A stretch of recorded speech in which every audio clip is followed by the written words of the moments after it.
Services was at the 5th Conference of Climate Change and Development in Africa, CCDA 5, convened in Victoria Falls, Zimbabwe, under the theme Africa, Climate Change and Sustainable Development.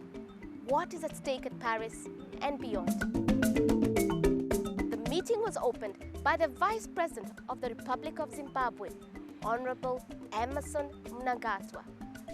I welcome you all to Zimbabwe. The meeting kicked off with a high-level panel where Fatima Denton, Economic Commission for Africa, reviewed milestones of CCDA meetings. This meeting is about our collective security for today and tomorrow.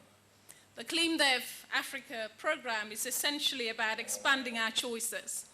It's also about delivering on the basis of our knowledge, new and old.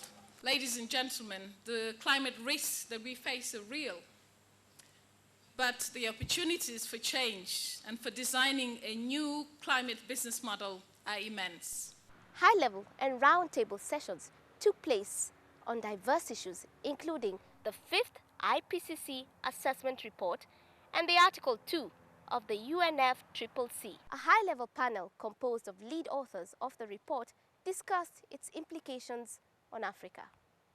It's evident that Africa's climate has changed and physical impacts are already felt. These, in particular, in terms of temperature increases, both over land and ocean surfaces. They addressed, among other things, the need to balance adaptation and mitigation and ensure technology transfer for sustainable development. And this is why I'm very, very excited about this African Initiative on Adaptation and Loss and Damage.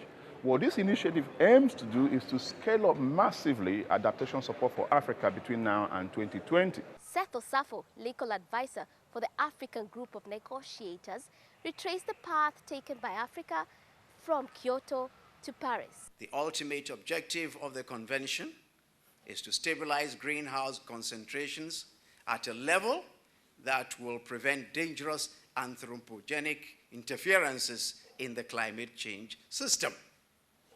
And that objective has continued to hold up till now. Seth Osafo and others noted contention regarding the latest ADP co-chair's text. But the text proved unbalanced. It was more in favor of the views of developed countries than of the developing countries.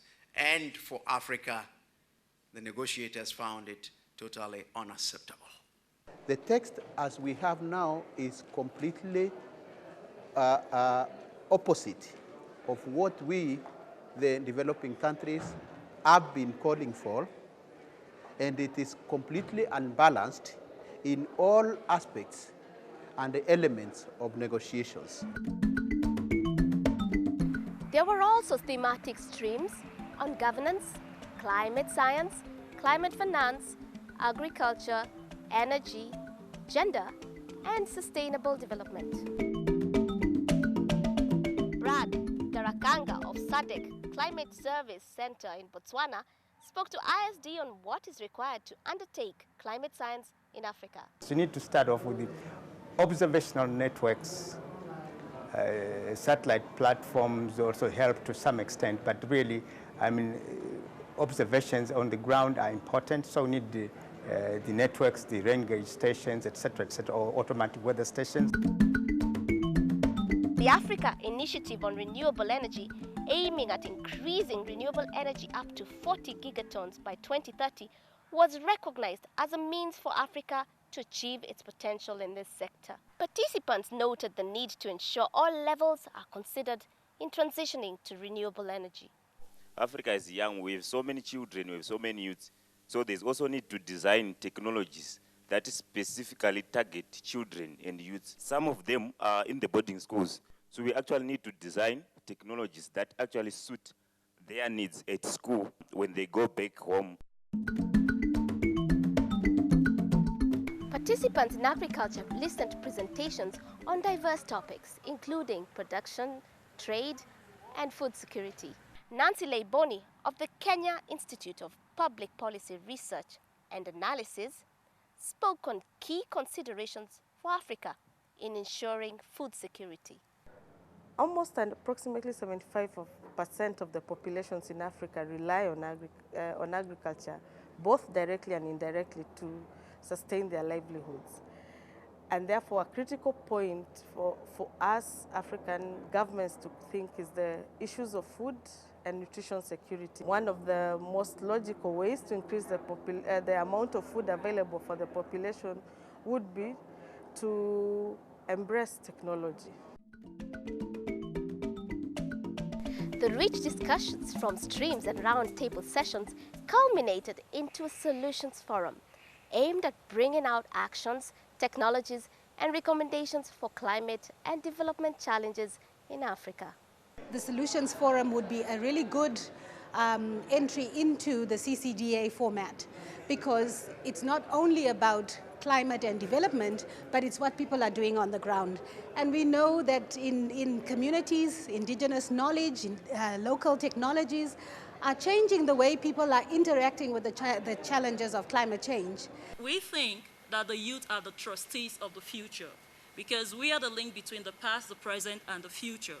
And one of the key outcomes from the AfriYoc is that we need climate leaders. We need climate justice. We need climate action. Africa, is a continent of 54 countries and is able to come up with its own blueprint and its own solutions. We have really enjoyed some very stimulating discussions, and there has been a lot that has been exchanged here in terms of ideas and solutions, and we would want to see how those ideas and those solutions, those messages, can be retailed out. During closing remarks, representatives of Africa Development Bank, African Union Commission, and the Zimbabwean government congratulated CCDA 5 for a successful meeting. Fatima Denton closed the meeting with a final vote of thanks and a poem she composed for the meeting.